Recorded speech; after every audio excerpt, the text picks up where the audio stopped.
Hello everybody, so today I wanted to do a video talking about some OG or more old school classic brands, mostly drugstore, that I feel like are kind of having a comeback either in the products that they're releasing, their kind of like ability to release products that are trendy or have products in their line that are trendy, and just like some standout releases from them, and basically just kind of highlight them because I think these brands have done a really good job of either like sort of having a comeback or just like holding on to the staples that people really want. So I thought it was kind of interesting because what inspired this video is one of these brands I'll talk about is I just feel like they've had a real comeback, and I've never like enjoyed this brand before. I don't think I've had an exciting release from them in a long time, and I just think they've had kind of a lot recently. So let's just dive right in. So the first brand I wanted to talk about is CoverGirl. So I have 3 CoverGirl products here that I feel like are like either really good releases or just kind of like adhere to this idea. They just have made me think of CoverGirl in a totally new and different way. So the first is this Hydro Fresh tint, which is obviously their dupe on what is it, the Chanel foundation, the Rose Inc foundation, just the water suspended pigment. And the thing about this is it's definitely very expensive for a drugstore product, and I don't know if this is like the most amazing formula for me. Like, it's not my absolute favorite of all time, but it is a really well done, successful take on this formula. Like, I just think they did a really good job of having this product come out. I think it's a great product. I think they did a good job releasing it, and it was a super buzzed about, highly released product. And I think they were the first and maybe still only drugstore brand that did attempt to release this, and it just really stood out. I don't think any other drugstore brands are kind of as adventurous in their releases like this was, and it blew up for a reason. So this was very impressive to me, and I feel like really dictated kind of like a new era of CoverGirl. Another product is, I don't even think this is necessarily new, but this is a staple product for me now. This is the CoverGirl Simply Ageless Instant Wrinkle Blurring Press Powder. I heard about this from Jen Phelps, who I love. It's just a really nice, like, smoothing powder. I feel like it has a little bit of coverage, and it doesn't like make your skin look overly matte or anything. It just adds like coverage and a little bit of smoothing, and it looks really, really nice on the skin. So this has kind of become like an everyday essential, and I feel like for a brand success, you need those products that are everyday essentials that people will keep buying and that are such basics. Like, this is such a basic, a good powder, and I'm obsessed with it. I really haven't felt this strongly about a powder in a long time. And it's funny because it's like I have so many high-end powders sitting in a drawer like waiting to be used, and I just think this one is amazing. And this is the one I pulled out and started using, and I felt no need really to use any other powders because I think this one's exceptional. So that's been a hit, and I just think is another example of CoverGirl having these really amazing basics. And then the last product is this Lash Blast Cleantopia mascara, and I think you can tell this is a little bit of a blue mascara. I think you can tell. So it is a dark blue, almost black mascara. On the lashes, it does look pretty black, but again, it's blue enough you notice.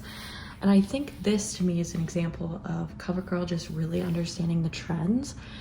Right now, like, fun colored mascaras are really popular, and it's not even just fun colored mascaras because of course everyone's releasing those, but I think these slightly off colors of like the burgundy and this dark blue, in the sense that it's fun, but it's still like almost everyday. Like, you could, you know, for the most part wear these and not look too crazy. Like, they're not the most bold fun colored mascaras. They're still wearable in some way, and I think that this is such an amazing like product for CoverGirl in that sense. I think it adheres to the trends, and it's just kind of exciting but still wearable enough that regular consumers will buy it. So yeah, those are the items from ColourPop that I feel like have really made me feel this way.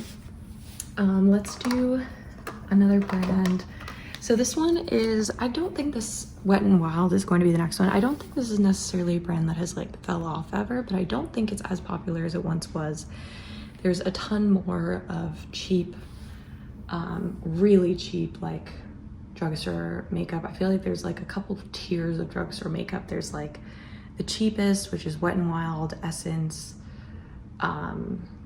There's just more now, and there didn't used to be, and e.l.f. used to be in that category, but I think e.l.f. has kind of risen to a more mid-tier, and even like CoverGirl and L'Oreal at this point can get to be pretty expensive for drugstores, so drugstores changed a lot. But these 3 products in my collection, to me, are still just like really great products.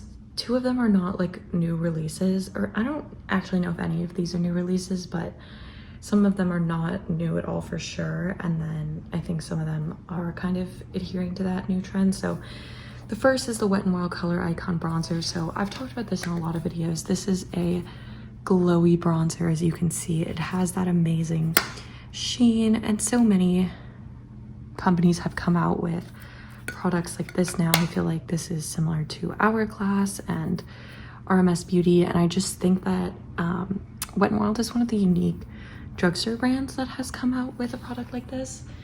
So that to me is very impressive. You know, they still make good products, it's still on trend, and they're kind of adhering to this more niche, trendy product. So that is impressive. This product to me is so similar to like the Charlotte Tilbury Pink Gasm and Rare Beauty blushes, and the fact that this is such a glowy powder blush. And again, this is, in my opinion, I've tried the Rare Beauty glowy blushes and they were so shimmery and like just not cute on the skin, and this is, you know, a glowy amazing blush that is not going to be shimmery. You know, it looks really good on the skin. It's not just like glitter specks, it's like genuine color and beautiful glow. So the other thing is this highlight is really amazing too. So this is just the Hello Haley blush lighter. So an older product, but it's like it still is on trend and impressive, and it's kind of like, again, just showing the quality of the quality of Wet n Wild products. So I'm a big fan. The last product that really has kind of brought Wet n Wild to the forefront for me and made it a brand I'm kind of like excited about is this product. So this is the Wet n Wild Impossible Primer, and it is marketed as the one silicone free primer that does it all.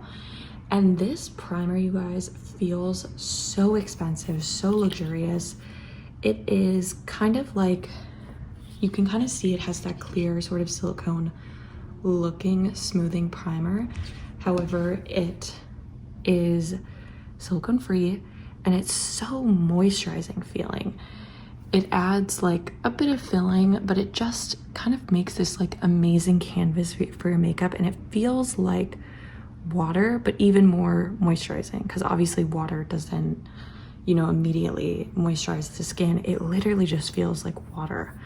Like on the back of my hand, it's like feels wet and plumped, and it's just like a really, really amazing primer. If you have you know, drier skin, I feel like this is very good for it. It just like is really like overwhelmingly moisturizing, and it just feels really expensive. I've never used any sort of primer that I feel like is as good as this, in all honesty, and it's super cheap, super affordable. So this, to me, I was like, ColourPop or Wet n Wild did something with this product. I really do think it's exceptional, and it has like a bit of a smoothing effect on the base and a little bit of tackiness, so it does add to the makeup longevity, but it just feels so good on the skin. So this to me was just like an impressive product of, you know, Wet n Wild is not only coming out with products that are so exciting, but some really phenomenal standout products. Okay, next brand is going to be Revlon. I feel like Revlon is another one of the OG classic products. The thing about these products I'm gonna show are that none of these are really new or anything, but I just feel like they have products that are so good that they come back because they're staples. So the first ones we'll talk about are these blushes. So I have two shades. This is Apricot. Everything's going out of focus. Which is just kind of like a light mauvey pink. Looks amazing. And then there is Ravishing Rose, which is a glowy sort of peach. So these are two really beautiful colors, really great blush formula. It's just a very smooth formula that you know, swatches well, has enough pigment, but isn't going to look insane. And even this slightly glowy one, I feel like still is very smooth on the skin in a way a lot of glowy products aren't. I mean, you can compare it to the Wet n Wild, but these are just phenomenal blushes. And I feel like blushes are so in right now that these classic blush formulas that are in, you know, great colors, great pigmentation, are accessible, are really just, you know, exceptional. It makes me excited to come back to this brand, even though these are basics and have been in their line for so long. Then we have the Revlon lipsticks. I feel like lipsticks are also sort of having a comeback. More so in the sense I just see people do so many lip combos, and I just think these Revlon lipsticks are some of the best from the drugstore. They have a huge line. I have a couple colors right here. This is Sassy Mauve, and it is just like a really pink, cool toned shade.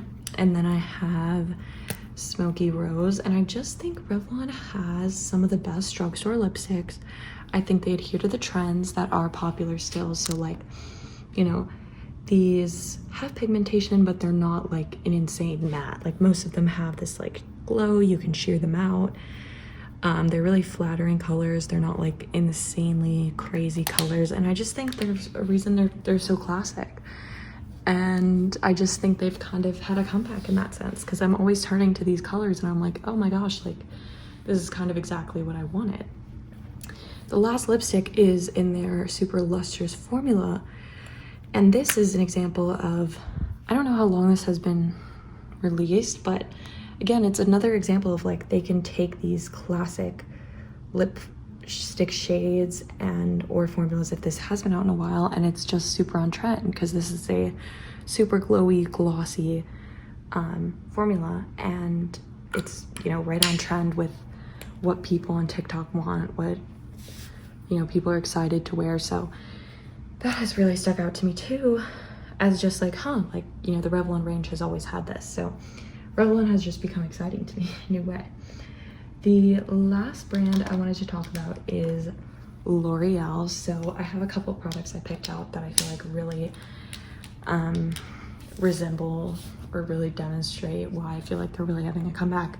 So the first product is this L'Oreal Lumi Lay Liquid Blush. So this is their take on the glowy liquid blushes. The fun thing about this line is they do actually have some cream colors in this formulation. So they are, you know, kind of doing their take on the liquid blushes.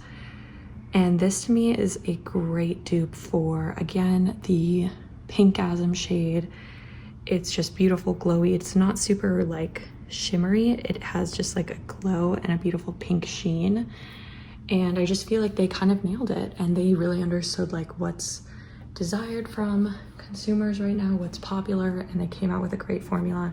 The colors are cool, you know, they have like a baby pink and they have this rose pink, and I just think they did a really good job, and, you know, kind of came out with a good drugstore dupe of this Pinkasm shade, which I feel like people are still looking for. Another new release from them are these Lay Shadow Sticks, which I think they also did a phenomenal job on. I have these in two shades. This is Cloudy Rose and Alluring Rose, and I really like these. Like, there's so many shadow sticks out now. It's very difficult to stand out, make ones that are worth buying or like, you know, pique my interest, but I think something about these just did it. So first of all, the colors I think are really amazing. I love a sort of like neutral shade like this, and then this sort of like rose goldy pink red is just like a really fun shade. The other thing is these are just great pencils. They are very like cooling when you put them on the eye. They feel very expensive, they're very smooth, and then I do feel like they really like stick down. Like I don't think you can like rub these away. They have good lasting power. Another unique thing is this alluring rose shade is like, you know, a matte, and I think it's presented as a matte. It's just a cream, but it also has this like satiny reflect in it, which I think is very unique. And I feel like I've talked a lot about how much I love satin shades, and it's just really unique to see this in a shadow stick. And again, I just think it just shows how L'Oreal is doing some really exciting things and has some really exciting products that I don't think other brands are doing. So I've loved that.